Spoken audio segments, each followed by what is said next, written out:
Y hoy día eh, concluiremos lo que un día comenzamos a estudiar esta epístola de una manera expositiva, sistemática. Hoy día pondremos fin al estudio de la epístola, esta hermosa epístola del apóstol Pablo a los colosenses. Y en esta tarde leeremos juntos el capítulo 4 de Colosenses, el versículo 7 al versículo 18. Y esta sección son los saludos. Nunca pensé que me iba a tocar predicar de saludos, hermano. O sea, doy gracias al Señor porque estamos en una iglesia bíblica, en una iglesia fiel, la cual es fiel al texto y fiel en exponer todo el consejo de Dios.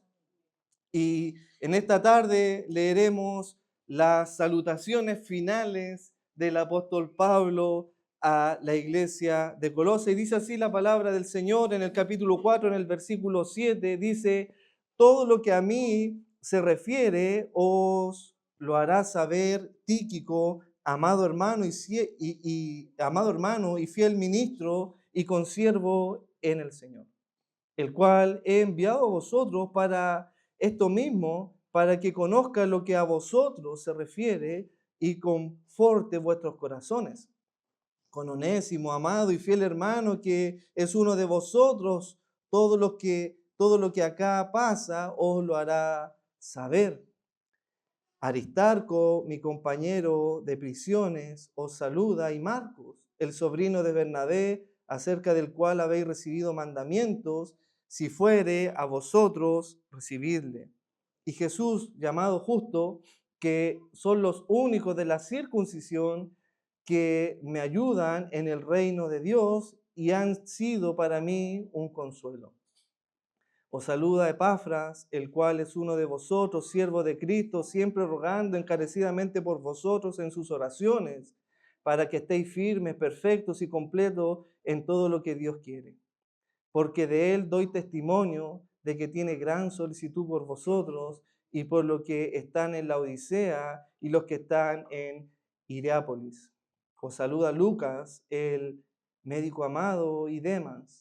Saluda a los hermanos que están en la Odisea y a Ninfas y la iglesia que está en su casa.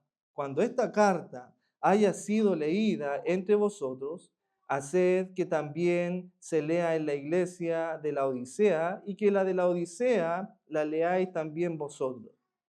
Decid a Arquipo: mira que cumpla el ministerio que recibisteis en el Señor. La salutación de mi propia mano, de Pablo, acordado de mis prisiones. La gracia sea con vosotros. Amén. Qué hermosa salutación final. Es como una fotografía, porque en ese tiempo no existía la fotografía. Es como cuando uno enviaba una carta y a esa carta anexaba una fotografía para mostrar cómo quizás estaban los hijos, los nietos a la distancia, cómo venían creciendo. De la misma manera aquí Pablo hace como una fotografía de su situación en la cárcel de Roma para dar estos saludos a la iglesia de Colosas. Bien, el título del mensaje son los saludos finales y estos saludos contienen ejemplos de hombres que se vistieron de Cristo, ejemplos de hombres que fueron completos en Cristo, y nosotros hemos recorrido ya y ponemos fin a esta epístola y debemos recordar, para los que quizás nos acompañan por primera vez, como ya bien sabemos, esta epístola se divide en dos partes, ¿cierto? El capítulo 1 y 2 es la parte doctrinal y el capítulo 3 y 4 es la parte práctica. Y en la parte doctrinal, entre los capítulos 1 y 2, vimos en el capítulo 1, el versículo 15 al 23, la persona y la obra de Cristo. En el capítulo 2, del 8 al 23, vimos la suficiencia de la obra perfecta de Cristo frente a la amenaza que estaba enfrentando los colosenses respecto a la herejía de los gnósticos y los judaizantes. Es importante no perder de vista la situación interna que estaba experimentando la iglesia de Colosa, donde se habían introducido ciertos hombres para hacer creer a los colosenses de que ellos no eran realmente salvos a menos que agregaran a la obra de Cristo sus propias obras. Los judaizantes, por un lado, decían que debían agregar el rito de la circuncisión, de manera que exigían a los gentiles circuncidarse, y a menos que si no se circuncidaban, no eran salvos. Por otro lado estaban los gnósticos, que decían que el hombre debía experimentar una cierta experiencia espiritual superior, y esa experiencia espiritual le hacía tener una salvación genuina, por cuanto ellos creían que en una dualidad, que la materia era mala y que solamente lo espiritual era bueno, de manera que ellos no creían que Jesucristo realmente era Dios, porque lo material para ellos era malo y solamente lo espiritual era bueno. Frente a esas amenazas es que Pablo responde con esta carta a los colosenses. Sabemos que Pablo no conoció a ninguno de los colosenses, sino a Epafras, que fue y viajó a Roma, a la cárcel donde estaba Pablo, y Epafras, que era el pastor de la iglesia de Colosa, le cuenta la situación interna de esta iglesia. Y Pablo envía esta hermosa carta para mostrarle a los colosenses la suficiencia de la obra perfecta de Cristo, que esa obra no requiere absolutamente nada, no es Cristo más algo, sino solamente Cristo, solo Cristo. Y luego Pablo continúa en la parte práctica, en el capítulo 3 y 4, donde vemos la vida o cómo luce la vida resucitada. No sé si usted recuerda el llamado a vestirnos como amados, vestirnos como escogidos de Dios, santos y amados, en humildad, en mansedumbre. Esa es la vestimenta de un escogido, y esa vestimenta y esa nueva vida en Cristo produce también un nuevo hombre, un nuevo hogar, una nueva vida interna en el hogar. Vemos que el hombre nuevo edifica un nuevo hogar, no lo destruye. El verdadero creyente no destruye a su familia, sino más bien es el sacerdote, el pastor de su hogar. Y Pablo enseña cómo el hombre debe comportarse, cómo la mujer debe comportarse, cómo los hijos, los siervos deben comportarse como hijos de Dios, amados y escogidos. Y el domingo pasado no solamente vimos cómo vestía y lucía un escogido, sino también vimos cómo hablaban los escogidos con palabras siempre con gracia y sazonadas.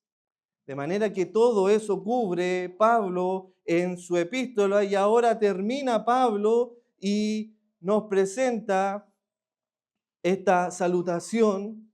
Y antes de finalizar esta carta, Pablo desea mostrar, como dijimos en un principio, a modo de una fotografía, estos hombres que estuvieron fiel junto a Pablo cuando él estaba encarcelado en Roma, estos hombres que pusieron su vida en riesgo. Y Pablo desea que los colosenses puedan observar cómo luce una vida fiel, cómo luce una vida de un hombre que se ha vestido como escogido. Y Pablo comienza a nombrar a estos hombres que quizás sirvieron en silencio a Cristo y fueron gran ejemplo de fidelidad y compromiso a Dios. Y Pablo quiere sacar a estos superhéroes escondidos y hacerlos lucir a la iglesia de Colosa, porque Pablo sabía perfectamente bien que en el liderazgo una persona no es indispensable, sino que depende de hombres fieles que acompañen en su liderazgo. Y Pablo hace y muestra esta fidelidad de estos hombres que le acompañaron en su ministerio. Y eso es evidente incluso en el Antiguo Testamento. Vemos la necesidad que requiere el liderazgo de compañeros fieles. Por ejemplo, Moisés, cuando ya estaba cansado del pueblo de Israel, debido a la dureza de corazón, habían hombres fieles que le acompañaron, un Aarón o un Ur que sostuvieron las manos de Moisés para librar a Israel de una gran batalla. Las Escrituras nos enseñan que el liderazgo requiere de la ayuda eficaz de hombres fieles y vemos en estos versículos cuán importante son los amigos y los hermanos colaboradores en el ministerio. La palabra del Señor nos enseña en Proverbios 27:17 que un amigo es como hierro con hierro que se aguza. Así es el hombre, aguza el rostro de su amigo. Te hace agudo y eficaz en tu vida espiritual, en tu ministerio, te guía hacia Cristo, te guía hacia conocerle más y más a Cristo, te anima a servirle con devoción y fidelidad, en obediencia a la palabra de Dios. Ese es un verdadero amigo que te guía por los caminos de justicia. Son dos hombres que trabajan juntos cosechando y sembrando la semilla de la palabra del Señor. Y es evidente, Salomón observó esto y dijo en Eclesiastés 4:9, mejor son dos que uno, porque tienen mejor paga de su trabajo, porque si cayere, el uno levantará a su compañero, pero ay del que está solo. Que cuando cayere, no habrá segundo que le levante. Y eso estaba en la mente de Pablo. Estos hombres fieles que estaban dispuestos a levantar a Pablo en su ministerio, aún en las circunstancias más difíciles. De manera que hoy día veremos que una vida plena en Cristo conduce obviamente a una vida ejemplar, una vida de fidelidad y compromiso con Dios, con su palabra y con sus hermanos. Hoy veremos 8 ejemplos de vida que Pablo muestra en su salutación final. 8 ejemplos de vida, 7 vidas fiel y una vida oscura. Observa el primer ejemplo de una vida fiel, Tíquico, un ejemplo de fidelidad. Observa el versículo 7 y 8. Todo lo que a mí se refiere os lo hará saber Tíquico, amado hermano y fiel ministro y consiervo en el Señor, el cual he enviado a vosotros para esto mismo, para que conozca lo que a vosotros se refiere y conforte vuestro corazón. Tíquico es un ejemplo de fidelidad. El nombre Tíquico significa afortunado. Y sin lugar a duda, Tíquico era afortunado porque hoy día es llamado hijo de Dios y era muy afortunado por estar trabajando junto y al lado del apóstol Pablo durante muchos años de su ministerio, y eso es realmente un privilegio.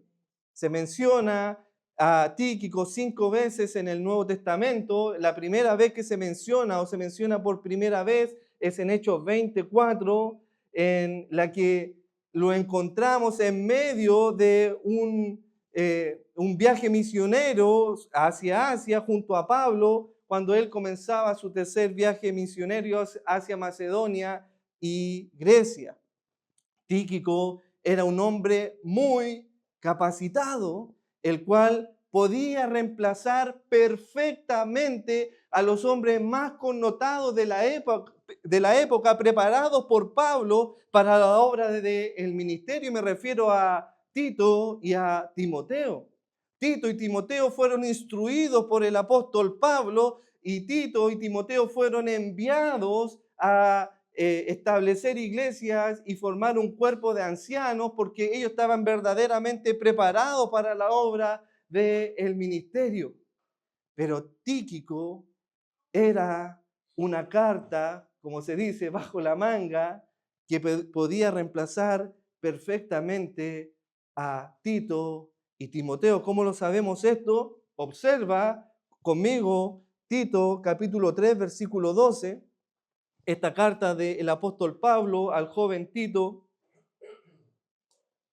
Recordemos que Pablo deja a Tito en Creta para corregir lo deficiente de esa región, porque no habían ancianos.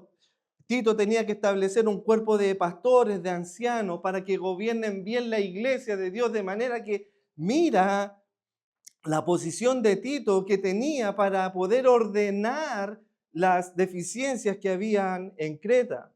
Y en el capítulo 3, versículo 12, observa lo que dice: cuando envíe a ti a Artemas o a Tíquico, del que estamos hablando ahora, apresúrate a venir a mí en Nicópolis. Es decir, que podía regresar Tito y en reemplazo de Tito podía estar Tíquico. Exactamente. De manera que este hombre, Tíquico, era un hombre fiel, podía no solamente reemplazar a Tito, sino que también podía reemplazar al hijo amado espiritual de Pablo, a Timoteo. Observa en la segunda carta de Pablo a Timoteo, capítulo 4, versículos 12 y 13, dice: a Tíquico lo envié a Éfeso, trae cuando vengas el capote que dejé en Troa en casa de Carpo. Es decir, Pablo le está diciendo a Timoteo: he enviado a Tíquico y cuando él llegue, vente tú y tráeme la capota. ¿Te das cuenta que Tíquico podía reemplazar perfectamente a estos hombres más connotados y preparados para la obra del ministerio? Tíquico fue el portador de la epístola enviada por Pablo a los Efesios, a los Colosenses y probablemente la carta enviada a Filemón, de manera que era un hombre muy fiel a Dios y su palabra.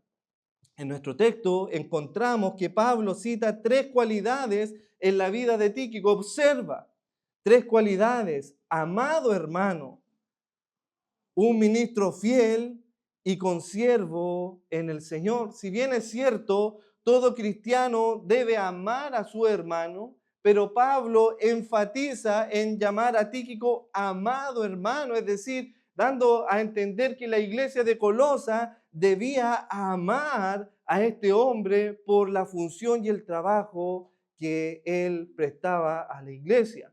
No solamente debía ser amado, sino que él mostraba que era un hombre fiel, un fiel ministro. Él era un diácono. Tíquico era un diácono y servidor de Pablo.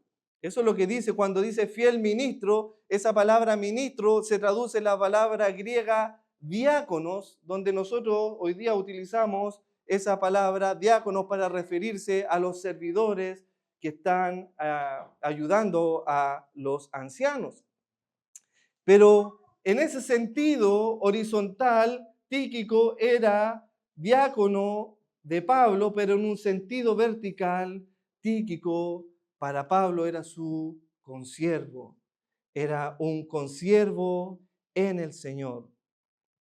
Y me encanta porque Pablo no hace aspaviento de su don apostólico.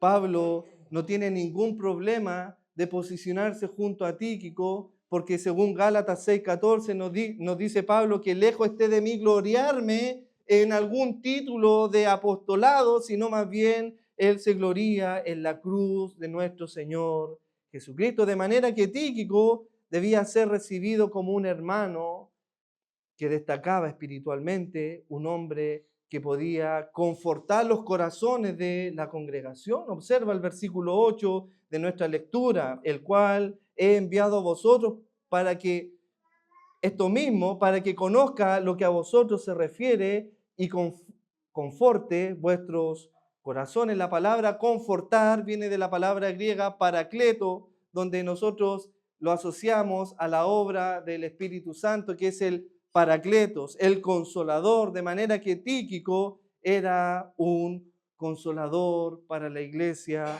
de Colosa. Y junto a Tíquico aparece otro personaje. Este es el segundo hombre, un hombre llamado Onésimo. Observa el versículo 9. Con Onésimo, amado y fiel hermano, que es uno de vosotros. Todo lo que acá pasa os lo hará saber Onésimo. Onésimo era un hombre con un pasado oscuro, pero era un hombre, un ejemplo de restauración. Onésimo significa provechoso, Onésimo, si bien lo sabemos, era un esclavo que había huido de la casa de Filemón y había huido a Roma. Filemón era uno de los líderes de la iglesia de Colosa y lo más probable es que la iglesia de Colosa estuviera en la casa de Filemón. Y Onésimo era esclavo de Filemón y huyó de Filemón hacia Roma.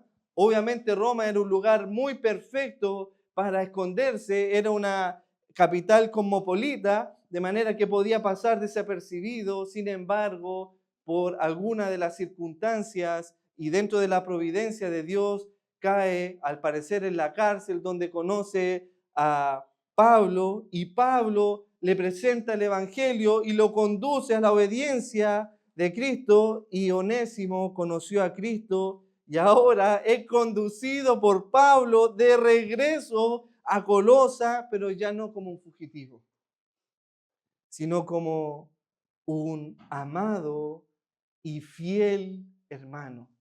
Ese hombre que fue infiel en su servicio, hoy día es un hombre amado y fiel en el Señor.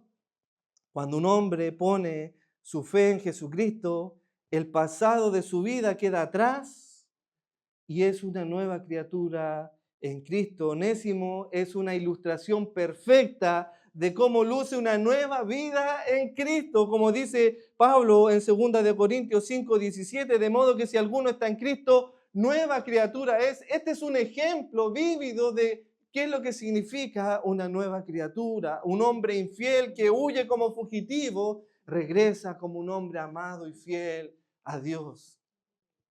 Es hermoso ver la obra perfecta de Cristo en Onésimo y bueno, veremos en la carta y en el próximo estudio que va a ser la carta a Filemón, sabremos mucho más de Filemón y de Onésimo. Y junto a Onésimo aparece otro personaje, un tercer personaje, y este es Aristarco. Aristarco es un amigo, es un escudero, es un ejemplo de ánimo. Observa el versículo 10. Aristarco, mi compañero de prisiones, os saluda. Y yo cuando leo esa frase de Pablo refiriéndose tan simple a Aristarco, él agrega esta palabra, mi compañero.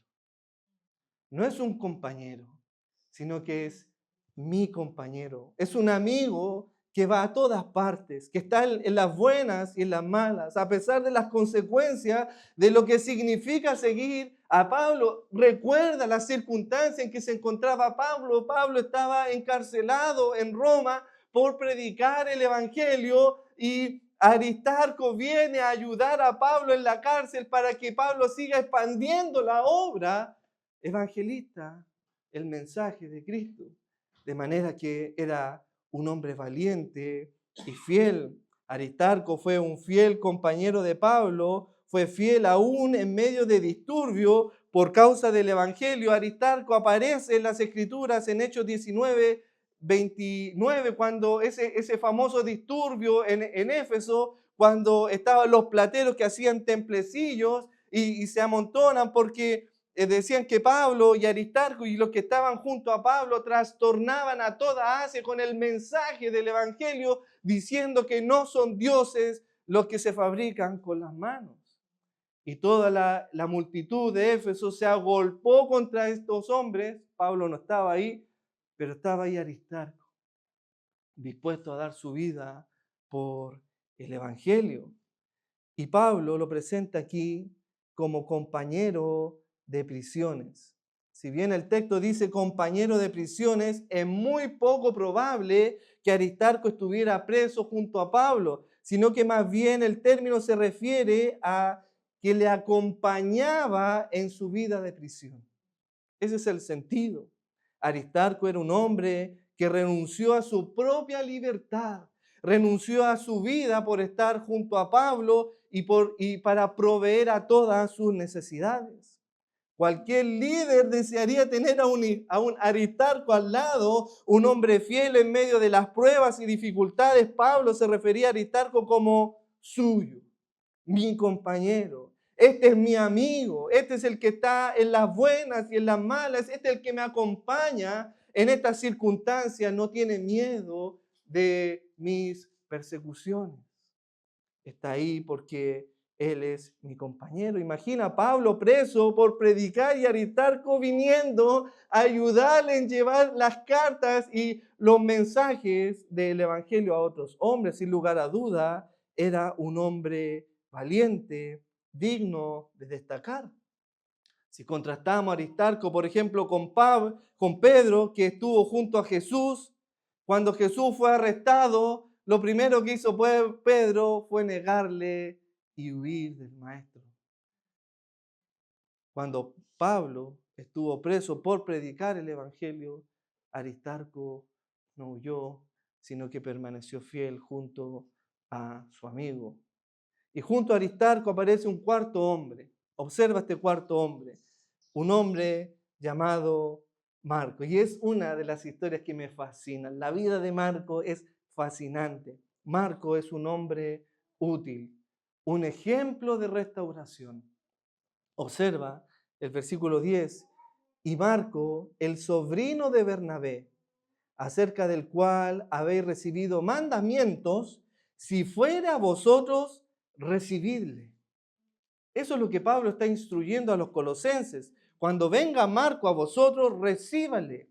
Marcos fue al principio no como Aristarco, sino más bien fue como Pedro. Marco no estuvo junto a Pablo en las buenas y en las malas como Aristarco. Marco retrocedió cuando enfrentó circunstancias difíciles. Observa Hechos 13:13. Verás cómo Marco no era igual a Aristarco en un principio. Dice la palabra del Señor en Hechos 13:13, habiendo zarpado de Pafos, Pablo y sus compañeros arribaron a Perge de Panfilia, pero Juan, que este es Marco, apartándose de ellos, volvió a Jerusalén. Y debido a este suceso que vemos aquí en Hechos 13, debido a esta deserción y de no querer acompañar a Pablo a la obra del ministerio, es que hubo una gran discusión entre Pablo y Bernabé. Observa esta discusión, es una discusión bien acalorada entre el apóstol Pablo y Bernabé debido a Juan Marco. Observa Hechos 15, 36 al 40, dice, después de algunos días, Pablo dijo a Bernabé, aquí está Pablo y Bernabé, volvamos a visitar a los hermanos en todas las ciudades en que hemos anunciado la palabra del Señor. Esto es lo que quería hacer Pablo junto a Bernabé, regresar por donde fue predicando el Evangelio para fortalecer la vida de los creyentes, para ver cómo están, dice el texto. Y Bernabé quería llevar consigo ¿a quién? A Juan Marco, el que tenía por sobrenombre Marcos. Por eso sabemos cuando se refiere a Juan Marcos. Pero a Pablo no le parecía bien llevar consigo al que se había apartado de ellos desde Panfilia y no había ido con ellos a la obra. Para Pablo, Marco no era una persona realmente de fiar porque lo había abandonado en su primer viaje misionero y como que de alguna manera hubo un conflicto y Bernabé finalmente escoge ir con Marco y Pablo escoge ir con Silas y se separan en la obra evangelista. Pablo no confiaba en la fidelidad de Marco debido a su primer abandono. Sin embargo, la historia cambia en la vida de Marco. Cuando Pablo escribe su epístola a los colosenses, observa, la vida de Marco había cambiado, ya que era un hombre transformado. La vida de Marco fue restaurada por un hombre que fue restaurado por el mismo o por la misma deserción. No sé si te acuerdas la deserción de Pedro de su Señor. Y Pedro es precisamente el instrumento que dentro de la providencia de Dios moldea el corazón de Marcos. Solamente un hombre fracasado puede guiar y sacar a otro hombre del fracaso. Observa el amor y el tono amoroso en la primera epístola de Pedro, capítulo 5, versículo 13. Observa cómo Pedro se refiere a Juan Marco. Primera de Pedro 5:13 dice, la iglesia que está en Babilonia, elegidamente juntamente con vosotros, y ¿quién? Marcos, mi hijo. Qué hermosa paternidad. Un hombre que un día traicionó al maestro y fue restaurado por el maestro, hoy día él restaura la vida de Marcos, que un día traicionó a Pablo. Y así como Pablo se refería a Timoteo como mi hijo amado, así Pedro se refiere a Marco como mi hijo. Marcos dejó de ser para Pablo ese desertor y se convirtió ahora en uno de sus colaboradores. En Filemón 1:24 encontramos a Marco, Aristarco, Demas y Lucas, mis colaboradores. A quien en un principio para Pablo era un desertor, hoy día es un colaborador, de los cuales se convirtió no solamente en uno de sus colaboradores, sino que ahora pasa a ser el mayor ayudante en la vida de Pablo, un hombre útil para la obra del ministerio. Observa, y me encanta esta vida de Marco en 2 de Timoteo 4:11. Mira lo que se dice, lo que dice ahora Pablo de Marcos. Cuando Pablo había dicho, este es un desertor, no sirve para la obra del ministerio porque nos abandonó cuando íbamos a Panfilia, y observa lo que le dice ahora a Timoteo. Después que todos los dejaron, solamente dice, Lucas está conmigo, toma a quién, a Marcos, y tráele contigo, porque me es útil para el ministerio. Marcos es un ejemplo y un testimonio del poder de Dios que puede transformar la vida de un hombre fracasado ahora en la vida de un hombre útil. A Marcos se le podría llamar el hombre de la segunda oportunidad. Y vaya qué oportunidad Dios le dio. Tuvo el privilegio de acompañar a Pablo en su obra evangelista y tuvo un gran privilegio que solamente 3 hombres como él lo tuvieron, de escribir el evangelio que hoy día tenemos en la palabra de Dios, el evangelio según San Marcos. Un desertor, uno que quizás a los ojos de Pablo no servía para las obras del ministerio, pero Dios transformó esa vida. Dios lo regeneró y lo transformó y lo hizo útil para la obra del ministerio. Marco era un hombre que no se debía rechazar, sino que era encomendado a recibirle porque traía mandamientos quizás de Pedro o de Bernabé para la iglesia de Colosas. Y junto a Marco aparece un quinto hombre. Aparece un hombre de gran compromiso. Este es un hombre de gran compromiso, un ejemplo de consolación, un hombre llamado Jesús que prefería no llamarse como su Señor, sino que se puso como apodo el justo, porque no era digno de llevar el nombre de su Señor, que prefiere llamarse el justo. ¿Qué nombre? O sea, ¿qué nombre escogió él llamar el justo? Porque había sido justificado por su Señor. Qué hermoso sobrenombre lleva este hombre llamado el justo. Observa el versículo 11. Y Jesús, llamado justo, que son los únicos de la circuncisión que me ayudan en el reino de Dios y han sido para mí un consuelo. Y esta frase aquí de Pablo es hermosa, porque si bien es cierto, no se sabe mucho de este Jesús llamado el justo.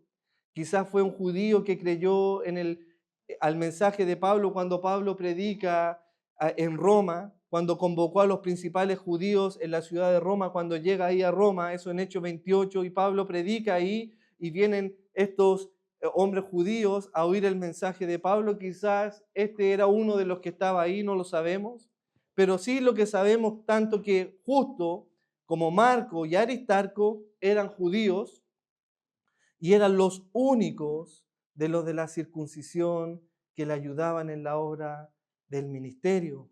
Ellos fueron de gran consuelo a la vida de Pablo. Pero ¿por qué Pablo dice los únicos de la circuncisión que han venido a ser consuelo para mi vida? Hermanos, los únicos, Porque Pablo dice en Romanos 9, versículos 1 y 4, verdaderamente digo esto en Cristo y no miento. Y mi conciencia me da testimonio en el Espíritu Santo, que tengo gran tristeza y continuo dolor en mi corazón, dice Pablo, porque deseara yo mismo ser anatema, es decir, deseara yo mismo ser apartado de Dios con tal de que el pueblo de Israel conociera a Cristo. Pero tengo una pena en mi corazón, tengo una gran tristeza de saber que mis hermanos, los parientes según la carne, que son israelitas, están fuera, cegados de Cristo. Y esa era la tristeza que tenía Pablo en su vida. Y los que eran de consuelo de saber que por lo menos había un pequeño remanente de los de la circuncisión, y entre ellos estaba Justo, Marco y Aristarco. La actitud de este hombre llamado Justo se deja ver y se identifica como Pablo con un hombre que consolaba. Qué hermoso es tener, hermanos, a un hombre que te consuela.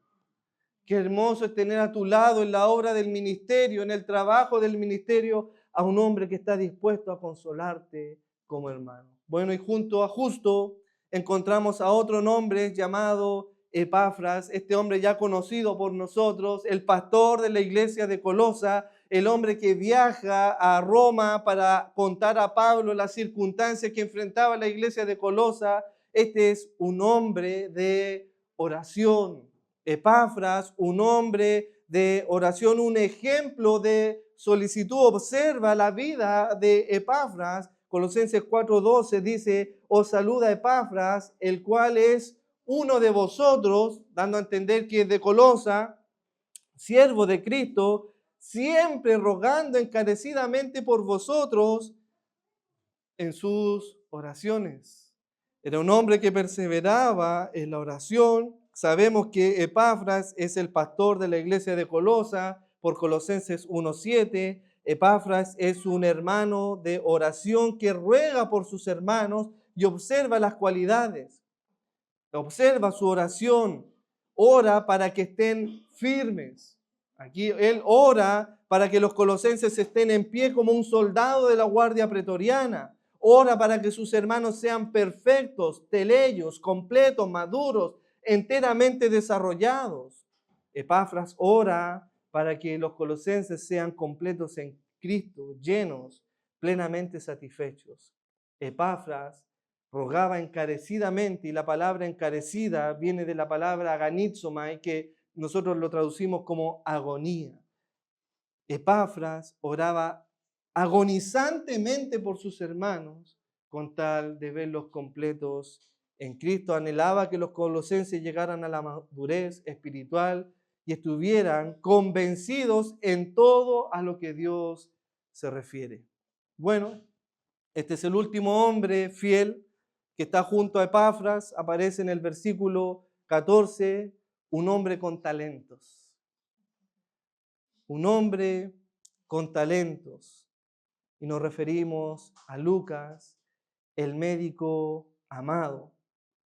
Un hombre con talentos, pero su talento estuvo por debajo a su ejemplo de amor. Lucas era un ejemplo de amor. Su profesión no enlutó su don, su profesión no enlutó su humildad, sino que fue ejemplo de amor. Lucas fue el médico personal de Pablo y también su amigo cercano. Era un creyente gentil. ¿Cómo sabemos que era gentil? Porque no lo incluye en el versículo 11 como uno de la circuncisión. Por lo tanto, Lucas no era judío, sino que era gentil, y esto lo sabemos por implicación del versículo 11. Lucas acompañaba con frecuencia a Pablo en sus viajes misioneros, era un hombre muy educado y culto, al igual que Pablo, y esto lo vemos por la calidad literaria y en el uso del idioma griego en el Evangelio según San Lucas y en el libro de Hechos de los Apóstoles, escrito por Lucas. Su nombre es mencionado en otras dos ocasiones, en Filemón y en segunda de Timoteo. La amistad entre Lucas fue fiel y fue fiel hasta el final. Cuando Pablo estaba solo en la celda en los últimos días, no en este caso donde escribe las cartas colosenses, sino en sus últimos días de vida, antes de ser ejecutado, Pablo escribe a Timoteo su segunda carta contándole que todos le habían dejado, menos Lucas, su amigo amado, el médico amado, un compañero fiel hasta el final. ¿No es hermoso saber que cuentas con un amigo que correrá contigo la carrera hasta el final? ¿No es hermoso saber que cuentas con un amigo amado que estará contigo a pesar de las circunstancias más adversas, a pesar del contexto más triste? Lucas estaba junto a Pablo en esa cárcel oscura y fría, maloliente, antes de ser ejecutado. Fue el único que permaneció al lado de Pablo. Y quizás la pregunta que nos podemos hacer: ¿eres tú un amigo así? ¿Eres tú un hermano así? ¿Eres tú un compañero fiel hasta el final? Bueno, y finalmente, casi como un contraste en la providencia de Dios, sin saberlo hasta ese momento, Pablo envía un saludo a la iglesia de Colosa de parte de Demas. Observa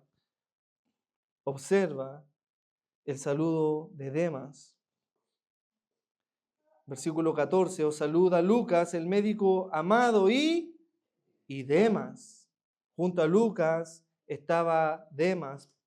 Pablo saluda a Demas, quien 5 años más tarde abandonaría a Pablo, y no solamente a Pablo, sino que abandonaría a Cristo y su evangelio. Demas es el octavo hombre, un hombre sombrío, un ejemplo de infidelidad, un ejemplo de perdición. Demas es todo lo contrario a Lucas, es todo lo contrario a Aristarco, a Onésimo, a Epafras, tal como lo dice John MacArthur. Demas es la mosca dentro del perfume.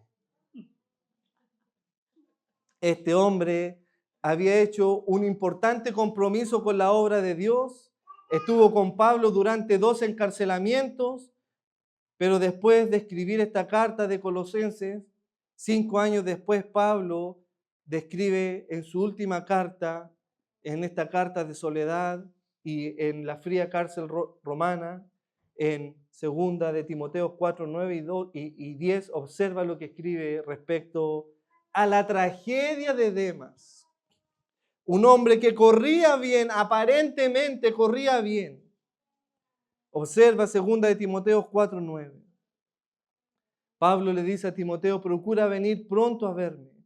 ¿Por qué razón? Porque Demas me ha abandonado. Quizás si el texto terminara ahí, no habría problema con Demas, porque Pablo diría: no les sea tomado en cuenta. Pero el texto no termina ahí, sino que dice: me ha desamparado amando a este mundo. Y esa es la palabra más triste y terrible que se pueda oír de un hombre. Un hombre que abandonó el evangelio para amar a este mundo. El peso de estas palabras son tremendas.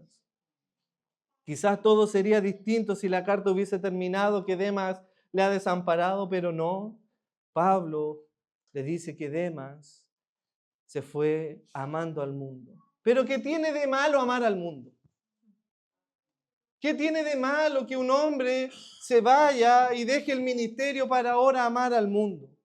¿Qué tiene de malo eso? ¿Qué significa que Demas lo dejó para amar a este mundo? ¿Sabe lo que significa el amar a este mundo? Lo que está diciendo aquí Pablo significa lo que dice Juan en su primera epístola, en el capítulo 2, versículo 15.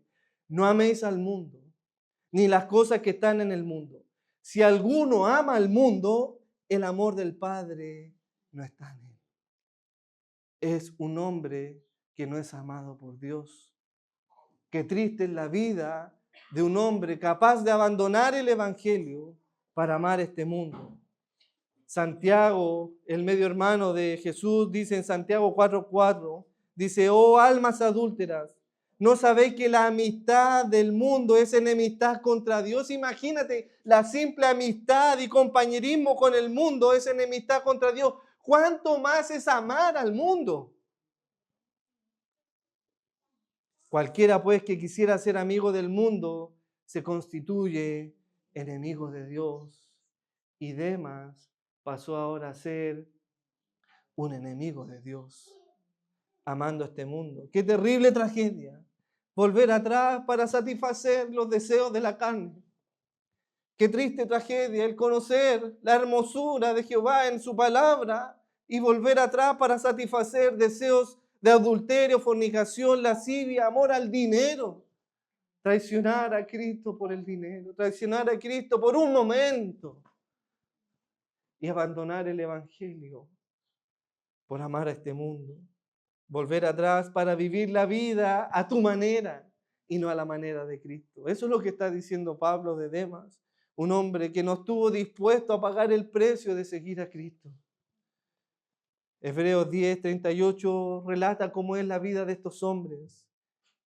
Como lo vimos hoy día en la mañana, más el justo por la fe vivirá, y si retrocediere, no agradará a mi alma. Estos son hombres que no agradan el alma de Dios. Son aquellos hombres que retroceden y no avanzan.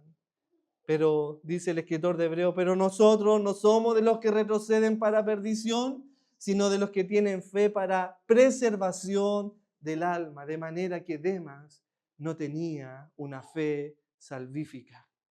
No estaba esa fe que le preservaba del mundo y de los deseos de la carne. Así como Jesús tuvo a un Judas, así también Pablo tuvo en medio de él a un Demas. Demas fue un ejemplo de un hombre que defrauda a otro, un hombre de vida fraudulenta que dice amar a Dios y amarte a ti y luego defrauda amándose a sí mismo y amando a este mundo. Segunda de Corintios 11:13 dice, porque refiriéndose a estos hombres son falsos apóstoles, obreros fraudulentos que se disfrazan como apóstoles de Cristo. Y tú, querido hermano, tú, querida hermana, ¿qué ejemplo dejarás? ¿Qué ejemplo de vida dejarás? Si dices que estás vestido como escogido, si dices que estás pleno en Cristo, ¿qué ejemplo dejarás? ¿Dejarás un ejemplo de amor como el de Lucas? ¿O dejarás un ejemplo de una vida solícita como la de Epafras? ¿Dejarás un ejemplo de ese hombre justo que era un consolador? ¿Dejarás un ejemplo de ser un obrero útil como Marco? ¿Dejarás un ejemplo de un hombre que anima y edifica a otros como Aristarco? ¿De una vida totalmente transformada y genuina como Onésimo, que podrán decir, mira, yo conocí a ese hombre como era y sé que ahora es una nueva criatura en Cristo? ¿Dejarás ese ejemplo en tu iglesia? ¿O dejarás un ejemplo de infidelidad como la de Demas? ¿Qué ejemplo dejarás? ¿Cómo luce tu vida? ¿Luce como Marcos, Lucas, Epafras, Aristarco, Tíquico, Onésimo? ¿O estás luciendo como un Demas que ama este mundo y las cosas de este mundo y te has vuelto un enemigo encubierto de Dios en medio de una congregación? Todos estos hombres, sin lugar a dudas, siguieron un ejemplo. ¿Qué ejemplo debemos seguir nosotros? Es un solo ejemplo, el ejemplo de Cristo. San Juan 13:15 dice, porque ejemplo os he dado, para como yo os he hecho, vosotros también hagáis. ¿Estáis haciendo y siguiendo las pisadas de tu maestro? ¿Estás siguiendo el ejemplo de Cristo en tu vida? Porque decir cristiano parece fácil, pero ¿es realmente un hijo de Dios? ¿Se te podrá identificar como se identificó a Natanael? ¿Es ahí un verdadero israelita? Que aun cuando se oculte, él es genuino. Es un verdadero israelita. Donde nadie lo ve, él es genuino. Querido hermano, donde nadie te ve, ¿eres un verdadero cristiano? donde no están los ojos de tu hermano, pero sí están los ojos de tu Señor. ¿Eres un verdadero hijo de Dios? El Señor nos ayude a vivir una vida ejemplar como la vivieron estos hombres, en el anonimato, donde nadie los veía, pero ahora son ejemplo para la iglesia de Colosa y también son ejemplo para nuestra iglesia local. Le invito a que oremos y demos gracias al Señor.